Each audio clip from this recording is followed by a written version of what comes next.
everyone, welcome back. Today we're diving straight into some fresh Wuthering Waves 3.0 banner leaks. And honestly, if you've been waiting for news on new characters, reruns, and a wave of early speculation, you're in exactly the right place. Just a reminder before we start, these are leaks, early info, and could change later, so keep that pinch of salt handy. But with that said, there's a lot to get excited about. Version 3.0 is taking us somewhere completely new with a region called Lahai-Roi. Picture an underground oasis beneath Solaris's polar ice, an academic metropolis carved under the surface, a haven where brilliant minds research, experiment, and push knowledge forward. It sounds mysterious, ambitious, and like it's going to shake up the atmosphere of the game in a big way. And it all starts on December 25th, Christmas Day, with the new banners rolling out. Phase 1 kicks things off with Lynae, a brand new 5-star Spectro DPS who fights with pistols. She's all about stylish combat and artistic explosions, bringing that confident Gyaru flair. Despite the high school-inspired outfit, she's definitely not a student, and her personality and animations are rumored to be just as bold and expressive as her aesthetic. She feels like a character that's going to make a loud entrance and demand attention right from the first pull. Sharing the spotlight in Phase 1 is Cartethyia, an arrow sword main DPS and one of the most talked about reruns right now.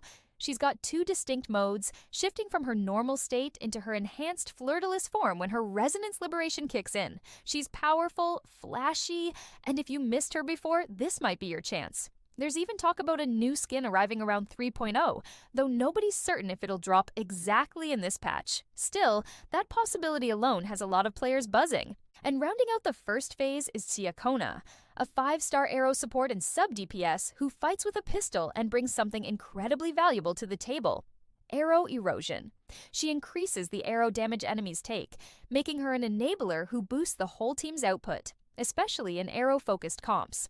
On top of that, she can deal her own damage, apply Spectro Frazzle, and contribute crowd control. She feels like one of those units who's going to quietly pull entire team comps together and make big numbers possible. Phase 2 shifts the spotlight to Mornye, a 5-star fusion healer wielding a broad blade. Her design stands out immediately. Non-human limbs, exoskeletal gear, and a combat presence that feels otherworldly in the best possible way.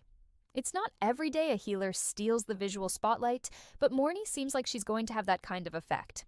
Alongside her, we've got Augusta, a 5-star Electro Broadblade DPS, specializing in heavy attacks with a truly unique time stop ultimate. Her gameplay revolves around balancing 3 separate forte gauges, prowess, ascendancy, and majesty, to unleash her powerful liberation ability that freezes time. She's strong, flexible, and clearly aimed at players who love diving into deeper mechanics and squeezing out every drop of optimization. And then we have Iuno, closing out the phase as a 5-star Arrow Gauntlet sub-DPS and support. She switches between Half Moon and New Moon to manage her Fort Gouge, burning through it in New Moon to deal damage while supporting the team. Her ultimate sets up a full moon domain that brings healing and buffs to the whole squad, giving her a balance of utility and defense that should make her feel really rewarding to master. So now that we've laid it all out, who are you pulling for? Is Lynae already on your wish list? Saving your resources for Mornye? Maybe Cartethia's rerun finally gives you the chance you've been waiting for. I'm genuinely curious, so drop your plans in the comments, because this patch feels like it's going to spark a lot of tough decisions. Every update seems to push Wuthering Waves further forward, and 3.0 is no exception. New region, new faces, returning favorites, and fresh systems to experiment with. Whether you're after your next main DPS or just love finding new synergies, this patch looks like it's bringing a ton of energy to the game.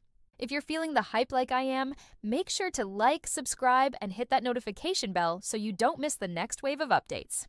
Thanks for hanging out with me today. Stay curious, stay excited, and I'll see you in the next one.